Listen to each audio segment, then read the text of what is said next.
What job requires you to pass an incredibly rigorous physical fitness test, get flipped in a car, and breathe in tear gas? The answer is the Secret Service. And that's just some of the crazy stuff that happens in Secret Service boot camp. What is the training like for the most elite agents in the United States? Let's find out. The Secret Service was founded in 1865 as a way to combat counterfeiting of U.S. currency. Since then, the agents of the Secret Service has had one of the most important responsibilities in the country thrust upon them: protecting the president at all costs. The top priority mission was given to the Secret Service after the 1901 assassination of President William McKinley and remains one of the main responsibilities of the agency today. They're also responsible for the protection of many other people of importance, but the president still remains number one on their protection list. The vetting process, even to be accepted into the Secret Service training, is incredibly hard to get through.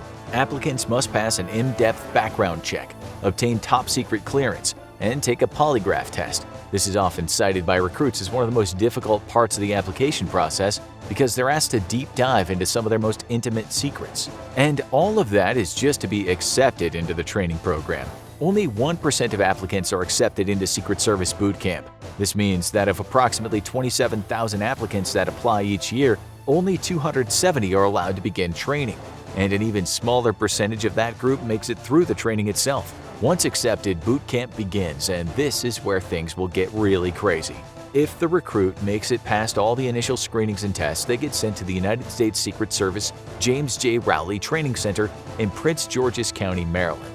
It's here that the boot camp will begin.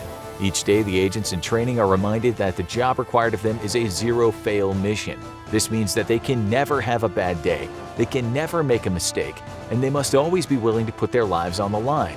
If just a single thing goes wrong on the Secret Service's watch, it could change the country or even the world forever. The first part of the Secret Service boot camp focuses around the physical evaluation.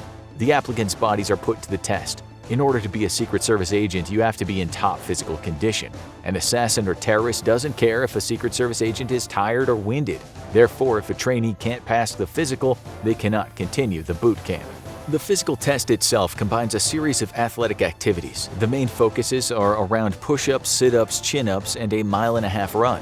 All of these exercises must be done to the highest of standards. Interestingly, there are no uniform numbers that an applicant must reach in order to successfully pass the physical fitness test. The test is based on a point system which is adjustable based on each individual recruit.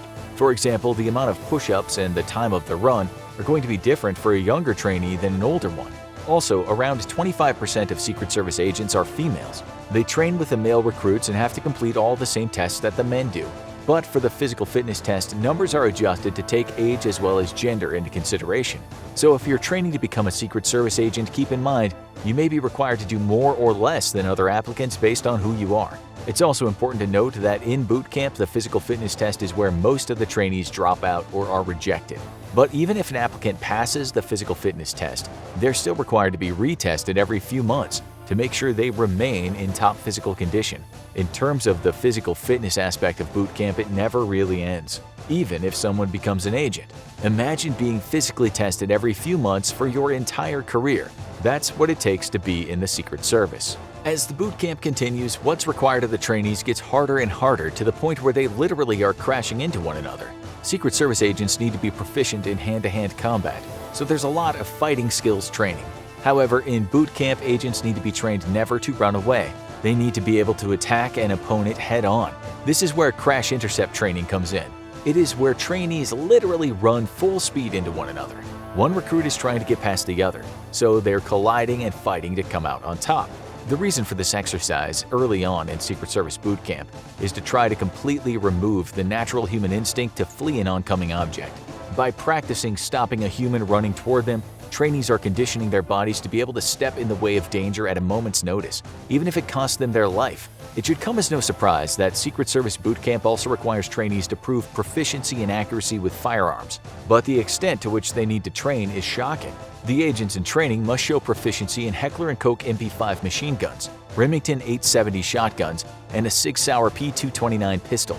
That being said, the weapons of choice for the Secret Service do change over time, so trainees must always be expanding their knowledge on firearms during and after boot camp. The amount of practice a trainee receives is initially the same, everyone must complete a 104-hour course that teaches everything from the basics to navigating complex situations that will test every applicant's abilities and decision-making. Regardless of the background before coming into the Secret Service, each trainee must pass a number of rigorous tests. This is because the firearm expectations of the Secret Service agents tend to be much higher than other forms of law enforcement or even the military.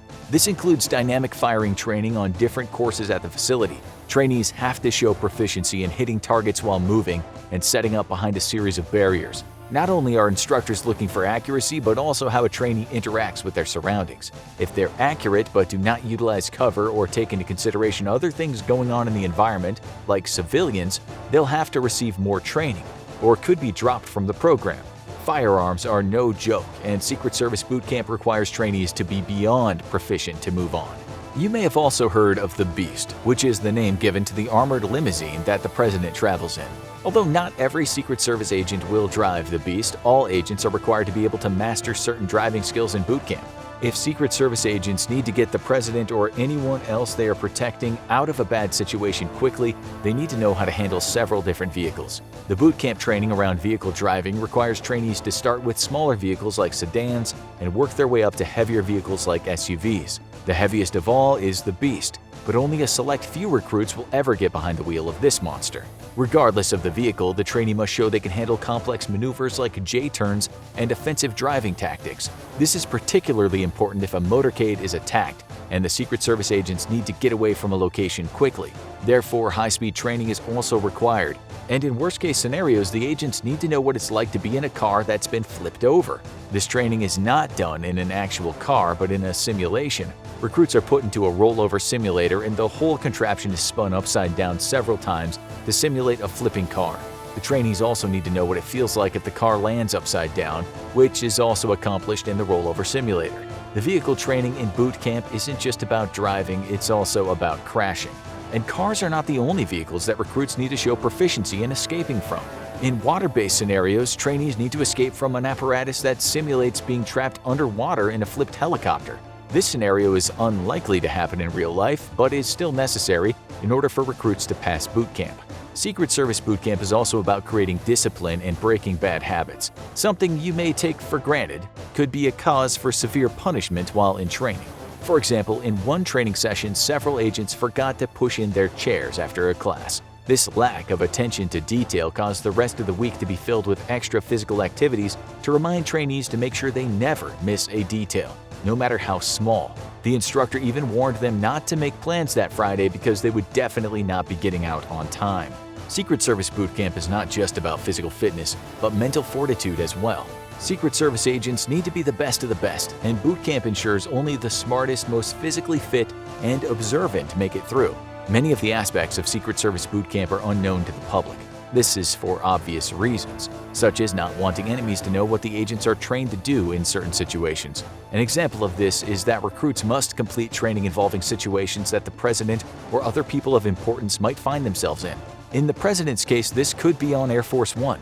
Unlike Harrison Ford in the movie Air Force One, most presidents are not expected to fight off a group of terrorists on the plane. Therefore, Secret Service agents must be trained to protect everyone on board if the jet is infiltrated. One way this training occurs is within an exact replica of Air Force One. This has been built at the Secret Service training facility so new recruits and current agents can practice worst-case scenarios. There are also replica rooms of the White House that are at the facility for trainees to practice in before being sent to the real thing. One surprising aspect of Secret Service boot camp is that trainees actually play video games. Now, to be fair, this isn't Call of Duty. They're simulations that play out on a video screen. The recruits have to make split-second decisions in each situation. They're judged on how quickly and efficiently they can respond to certain threats that come across the screen. If reaction time is too slow or the decisions that the recruit makes in the simulation are inadequate, it may cost them their spot in the Secret Service. Recruits repeatedly mention one part of Secret Service boot camp as being the worst. This is the training they receive around tear gas. In order to pass through the boot camp, each agent must be exposed to the highly irritating and uncomfortable substance. They're brought into a gas chamber where they have to maintain their composure as the room fills with tear gas. It's necessary for Secret Service agents to be able to function even in the most terrible circumstance, and it doesn't get much worse than being stuck in a room full of tear gas. It's important to keep in mind that just like with any elite training, the instructors at Secret Service Boot Camp aren't trying to look for reasons to admit a recruit to the agency, but instead, they're looking for reasons they shouldn't be accepted. Only the best can become Secret Service agents, because it's one of the most dangerous and important jobs in the entire country. Now watch the insane protection of the President of the United States, or check out a day in the life of a Secret Service agent.